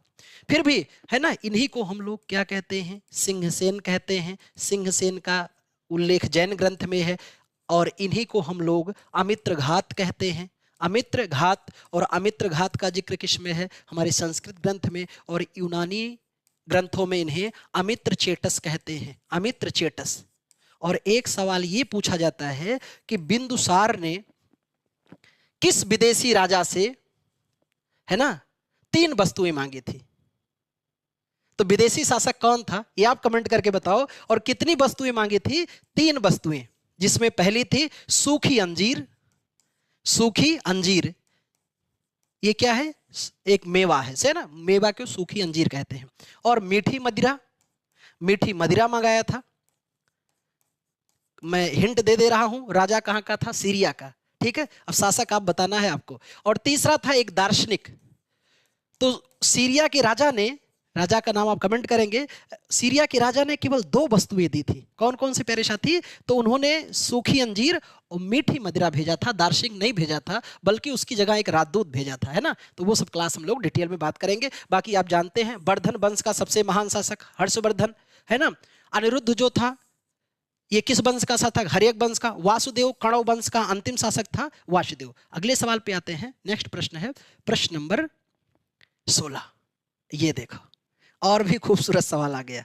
और मुझे लगता है कि आयोग इतना सरल सवाल पूछ रहा है, आपको मेरे भाई बेसिक गलत नहीं होना चाहिए। अगर आपने बेसिक गलत कर दिया तो आपने सब कुछ गलत कर दिया। इसलिए बेसिक सवाल को बना के रखो। बेसिक गलत नहीं होना चाहिए। कई बार होता है छात्र को थोड़ा सा आ गया तो वो फिर कैसे सवाल पढ़ता है? बेसिक छोड़ देता है। कोई कहे हमें भारत की राजधानी बताओ तो गुस्सा नाराज हो जाता है, कहता चुप रहो, हम तो राजधानी बताएंगे। हमसे पूछो दिल्ली कैसे बनी, कहे नई दिल्ली कैसे बनी इसको पूछो। कहें क्यों, कहें राजधानी वाजधानी ना पूछो, मेरा स्टेटस थोड़ा हायर है। और सवाल पूछ लिया कि भारत की राजधानी क्या है, गोला भर के चले आए दिल्ली। तो रसगुल्ला टाइप का सवाल संभाल ही नहीं पा रहे हो और तैयारी कर रहे हो एकदम, है ना, डेप्थ जा रहे हो। इसीलिए बोलते हैं कि अपना सिलेबस प्रीवियस ईयर को खूब मद्देनजर ध्यान रखो। सिलेबस बताता है कि आपका मैदान कैसा होना चाहिए और प्रीवियस ईयर बताता है कि आयोग का नजरिया क्या है सवाल पूछने का, और आपकी तैयारी आयोग के नजरिए के अनुसार कैसी होनी चाहिए। देखिए सवाल है, वैदिक सभ्यता किस नदी के तट पर विकसित हुई? ऑप्शन है गोदावरी, कावेरी, कृष्णा और सरस्वती। तो वो थी कौन सी नदी? सरस्वती। और इन्हें वैदिक काल में ना है ना, वैदिक काल की पवित्र नदी मानी जाती है। वैदिक काल की पवित्र नदी मानी जाती है कौन? सरस्वती। और इनका वर्णन खूब है ना, कहते हैं इनको हम लोग माते तमा नदी तमा, माते तमा के नाम से जाना जाता है। किसको? सरस्वती नदी को जाना जाता है। ठीक, नेक्स्ट सवाल पे आते हैं। अगला प्रश्न है, और इनकी पूरी डिटेल व्याख्या आपको लेक्चर क्लास है ना जरूर लेना, इसी सेशन पे है जिसका प्लेलिस्ट अलग बना दिया गया है और आप जाकर के वहां इन सवालों को देख सकते हैं। अगला सवाल है प्रश्न नंबर 17, और प्रश्न अभी तक एक भी ऐसा नहीं मिला कि जो मैं कह सकूं। आप ये हो सकता है कहें कि नहीं सर आप हिस्ट्री पढ़ाते हैं इसलिए आपको आसान लग रहा है, हम लोगों को मुश्किल। नहीं नहीं भाई, मुश्किल मानिए नहीं। सवाल है कि भारत में पहले कवि के रूप में श्रद्धेय, किसे श्रद्धेय माना जाता है? वेद व्यास, तोलकाप्पियर, कल्कि और वाल्मीकि। तो श्रद्धेय के रूप में किसे माना जाता है? तो इसमें बिल्कुल राइट आंसर कौन सा हो जाएगा आपका? तो कौन है? वाल्मीकि। और इन वाल्मीकि को हम लोग क्या कहते हैं? आदि कवि भी कहते, क्या कहते हैं? आदि कवि भी कहते हैं, आदि कवि कहा जाता है। और इन्होंने रचना किसकी की थी? रामायण की। रामायण किस भाषा में लिखा गया? मूल भाषा में। और रामायण को ही कहते हैं हमारा सबसे प्राचीनतम महाकाव्य कौन है? तो प्राचीनतम महाकाव्य ध्यान में रखना, रामायण है प्राचीनतम महाकाव्य। और ये हमारा रामायण में कितने अध्याय हैं? 7 अध्याय हैं, जिन्हें कांड कहते हैं। क्या कहते हैं? कांड कहा जाता है। और ध्यान में रखना प्यारे साथी, 7 का जीवन में बड़ा महत्व है। क्या महत्व है? स्वर कितने हैं? 7। दिन कितने हैं? 7। हम लोगों की आयु भी कितनी है? 7। नाहक हम लोग कहते हैं इतना जिएंगे उतना नहीं, 7 दिन में सब कुछ होना, 8वां दिन लाइफ में नहीं आएगा। इसलिए स्वर कितने? 7। कांड कितने? 7। और दिन कितने? 7। रंग कितने? 7। समुद्र कितने? 7, है ना। इंद्रधनुष में रंग भी कितना बनता है? 7 ही। तो 7 का बड़ा महत्व है ना। और स्वर भी कितने? संगीत में स्वर भी कितने लगते हैं? 7। सा रे गा मा प धा नि सा। तो 7 स्वर, 7 का ध्यान रखना। तो आदि कवि की वजह से इस रामायण को आदि काव्य भी कहा जाता है। तो ध्यान ये भी रखना है कि आदि काव्य किसे कहते हैं? रामायण को। और कल्कि को आप, कल्कि जानेंगे ना, ये हिंदू धर्म के, ये भगवान विष्णु के 10वें अवतार हैं। 10वां अवतार भगवान कल्कि का होगा, लेकिन कब? जब कलयुग अपने चरम अवस्था पे पहुंचेगा, 4थे चरण में। और इस कलयुग 4 युगों में, है ना, कितने युग हैं? 4। जिसका पहला शुरुआत होता है सतयुग। पहला युग क्या है? सतयुग। सतयुग समाप्त हुआ तो फिर क्या आया? त्रेता। त्रेता युग। और त्रेता के बाद प्यारे साथी क्या आया? द्वापर युग। द्वापर युग। और द्वापर के बाद फिर आया क्या? कलयुग। और जब कलयुग समाप्त होगा तो फिर वही युग आ जाएगा, कौन? सतयुग। ऐसा हमारे वेदों में बताया जाता है। कलयुग में भगवान कल्कि का अवतार कब होगा? तो तब होगा जब मानव की उम्र कै वर्ष हो जाएगी? 10 वर्ष। और मानव में बिल्कुल कैसी प्रवृत्ति हो जाएगी? पशु प्रवृत्ति हो जाएगी। तब भगवान कल्कि का अवतार होगा कहाँ? मेरठ में, हिंडन नदी के तट पर। हिंडन सहायक है यमुना की, हिंडन नदी के तट पर विष्णु यश नामक ब्राह्मण के घर, ऐसा वेदों में जिक्र किया गया है। ठीक है। बल्कि तोलकाप्पियर को जानते हैं, ये तेलुगु कवि हैं, ये प्रसिद्ध तेलुगु कवि हैं तोलकाप्पियर। और तोलकाप्पियम नामक ग्रंथ लिखा है। वेद व्यास जानते हैं, जनक माने जाते हैं किसके? महाभारत के। तो हमारा सबसे बड़ा महाकाव्य कौन है? महाभारत। और महाभारत में कितने अध्याय हैं? 18। कितने हैं? 18। और इस महाभारत के 6ठे अध्याय को किस अध्याय को? छठे को हम लोग भीष्म पर्व कहते हैं। मैं इसे क्यों बता रहा हूं? इसलिए क्योंकि महाभारत के अध्याय को क्या कहते हैं? पर्व कहते हैं। तो 18 पर्व हैं, छठे पर्व को भीष्म पर्व, और भीष्म पर्व में ही गीता का सार मिलता है। भगवान ने जो उपदेश दिया है उस सबका जिक्र किस है? छठे पर्व में। अगले सवाल पे बढ़ते हैं। नेक्स्ट प्रश्न है आपका प्रश्न नंबर 18 पे आ गए प्यारे साथी। और प्रश्न नंबर 18 है, ये थोड़ा सा हो सकता है आप जैन बौद्ध पढ़े हों, इनको मिस कर दिए हों। वैसे मिस तो नहीं करना चाहिए, लेकिन हो सकता है आप जल्दबाजी में ध्यान न दिए हों। गच्छा नामक संगठन निम्नलिखित में से किस धर्म से संबंधित है? हिंदू धर्म, जैन धर्म, बौद्ध धर्म और सिख धर्म। तो इसका संबंध किससे है? जैन धर्म से। गच्छा क्या है? तो गच्छा का अर्थ होता है एक साथ यात्रा करना। गच्छा का अर्थ क्या होता है? एक साथ यात्रा करने को गच्छा कहा जाता है। एक साथ यात्रा करना, एक साथ यात्रा करना गच्छा कहलाता है। और इस शब्दावली का प्रयोग किसमें किया था? जैन धर्म में। और खास तौर पे जैन धर्म का एक संप्रदाय है जिसका नाम है श्वेतांबर, है ना? श्वेतांबर, जिसे परिवर्तनवादी संप्रदाय भी कहते हैं, है ना? और इसी का रूढ़िवादी परंपरागत संप्रदाय है दिगंबर। दिगंबर में भी इसका संबंध मिलता है गच्छा का, ठीक है। बाकी जैन धर्म में कुल 24 तीर्थंकर हैं। कितने? 24 तीर्थंकर हैं। और सबसे प्राचीन धर्म है, बौद्ध धर्म से भी पुराना है जैन धर्म। और इन 24 तीर्थंकरों में से केवल 2 हैं जिनका इतिहास में जिक्र मिलता है। एक का नाम है पार्श्वनाथ और दूसरे का नाम है महावीर स्वामी। और हम लोग पढ़ते किसको है? महावीर स्वामी को।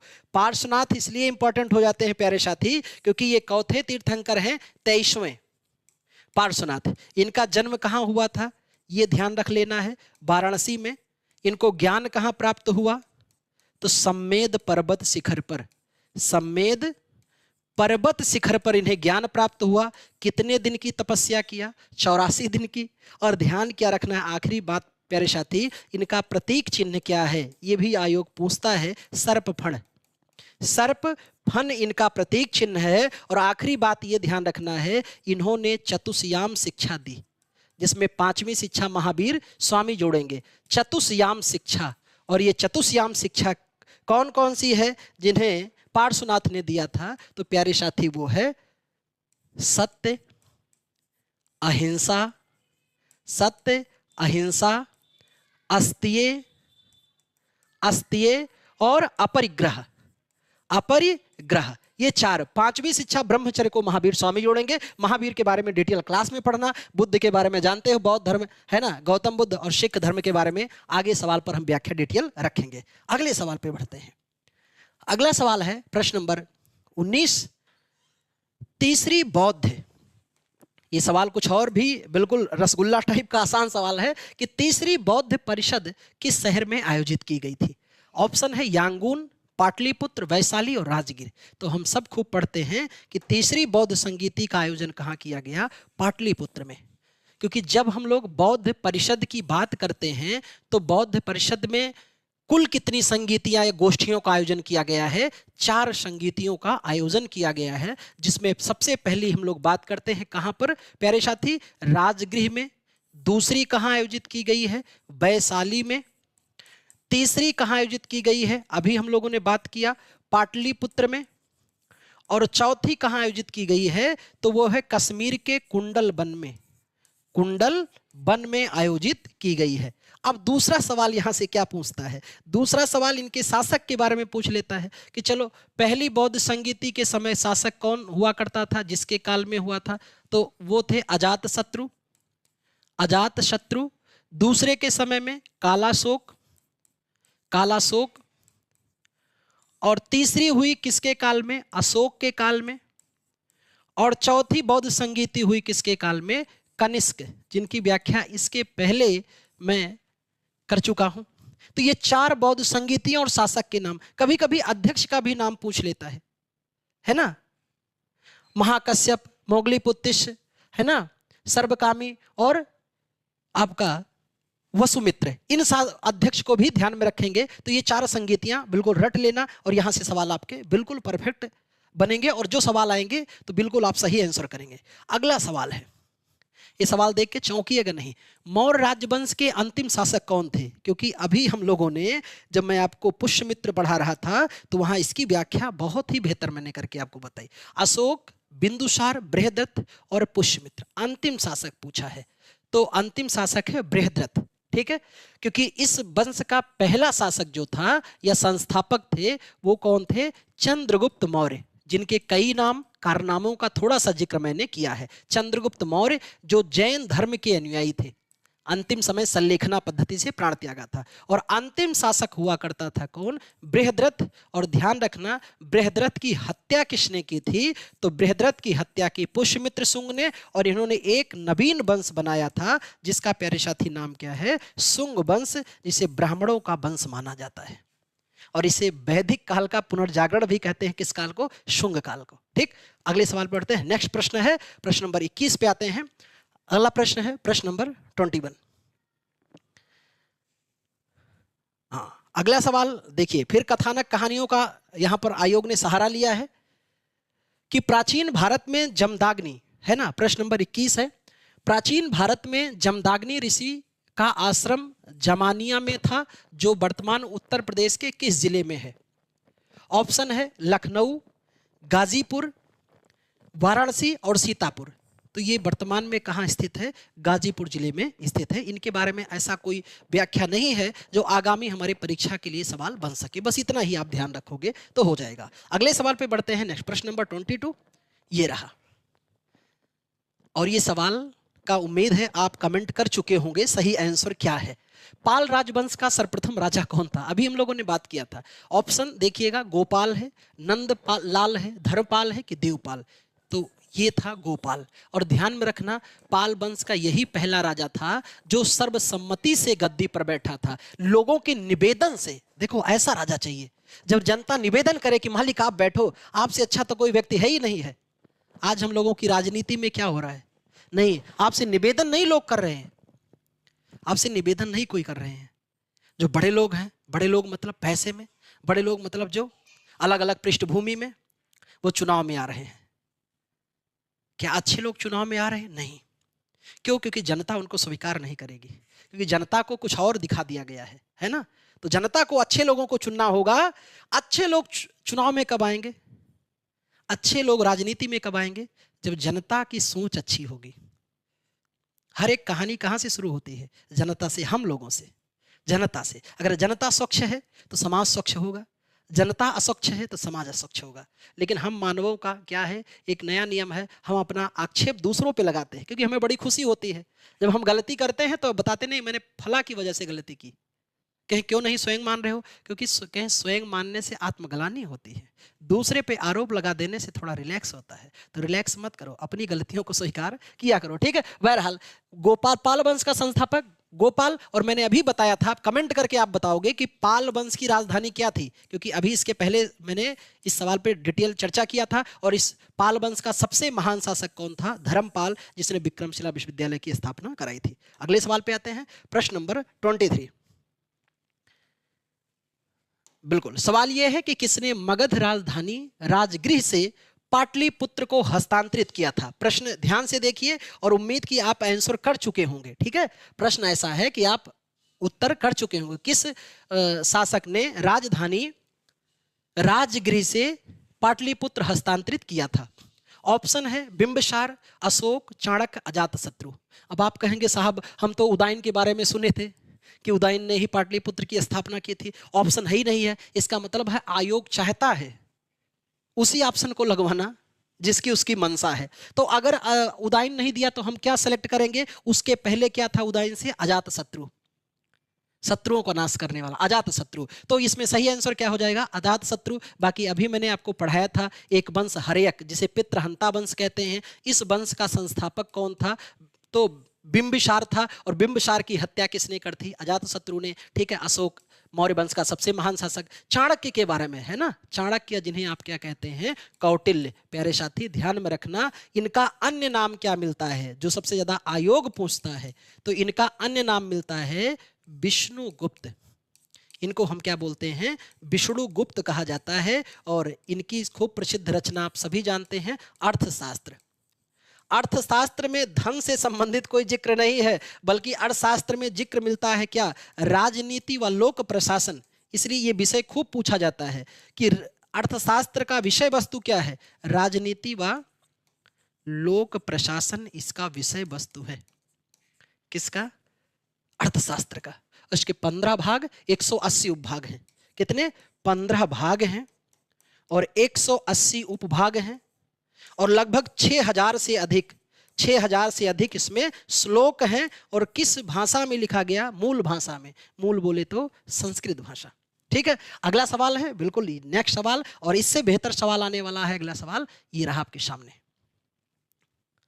इस प्रश्न को देख करके आपकी जिज्ञासाएं थोड़ी और बेहतर हो जाएंगी।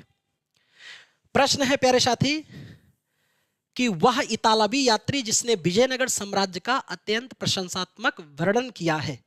ऑप्शन है Marco Polo, Nicolo Conti, Barbosa, उपयुक्त में से कोई नहीं। तो वो था निकोलो कांटी। कहाँ का यात्री था, इतालवी। इतालवी बोले तो इटली। और ये सवाल बनता है कि निकोलो कांटी जिसने विजयनगर, हिंदू साम्राज्य था, विजयनगर का अर्थ होता है जीत का शहर, और ये जीत का शहर जो था, यहां निकोलो कांटी आया तो उस समय संगम वंश का शासन था। 4 वंश, विजयनगर साम्राज्य में 4 वंश की बात करते हैं। विजयनगर साम्राज्य में कितने वंश हुए, 4 वंश। बस एक थोड़ी सी झलक देख लो ताकि आपके सवाल गलत ना हो। विजयनगर साम्राज्य जिसकी राजधानी मिलती है, या वर्तमान में अवशेष कहां से मिलते हैं विजयनगर के, हम्पी से या अनेकोंडी से। और ये हम्पी वर्तमान के किस राज्य में, कर्नाटक में। और इस विजयनगर साम्राज्य में 4 वंश, संगम वंश का जिक्र है। संगम वंश, दूसरा आता है प्यारे साथी सालू वंश, फिर आता है आपका तुलु वंश, और चौथा आता है अराबीडू वंश।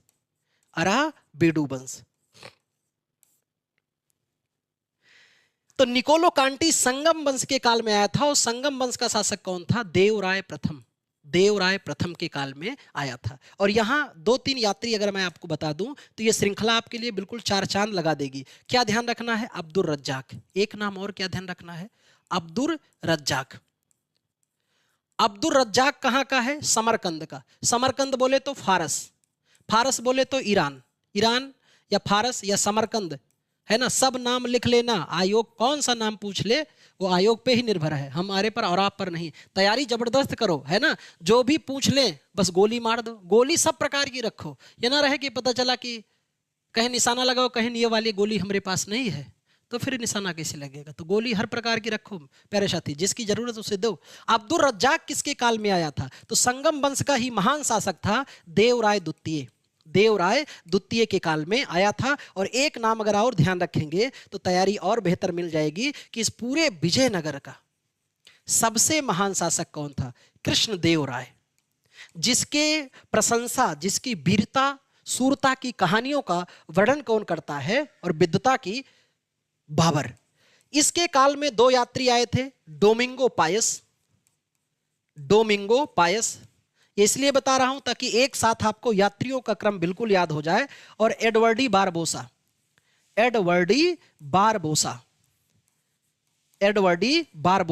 ये दोनों के दोनों यात्री किसके काल में आए थे, तो कृष्णदेव राय के काल में। और प्यारे साथी ये किस देश के थे ये भी पूछा जाता है, तो ये पुर्तगीज यात्री थे, यानी पुर्तगाल के थे जो आए थे। ठीक, तो ये भी सवाल आपका, उम्मीद की आपने व्याख्या देखी होगी। और इतनी व्याख्या अगर आपने लगा रखी और दिमाग में रखी तो ये सवाल अगर रिपीट हुआ या इससे मिलता जुलता थोड़ा सा परिवर्तन हुआ तो आपका गलत नहीं होगा। अगले सवाल पे बढ़ते हैं, और अगला सवाल बिल्कुल और खूबसूरत है। नेक्स्ट प्रश्न पे, प्रश्न नंबर 25। हर्षवर्धन की राजधानी कहां थी, नालंदा में। हर्षवर्धन की राजधानी कहां थी, नालंदा में, प्रयाग में, कन्नौज और थानेश्वर। तो इनकी राजधानी देखो। अब सवाल यहां पर थोड़ा समझना कि जब पूछे कि राजधानी थी कहां, तो इनकी राजधानी थी थानेश्वर। लेकिन इन्होंने अपनी बहन के कहने पर राजधानी किसे बना लिया था, कन्नौज को। और कन्नौज के बारे में खूब बनता है ना कि कन्नौज को किस पुराने नाम से जाना जाता है, कान्यकुब्ज के नाम से जाना जाता है। कान्यकुब्ज के नाम से जाना जाता है।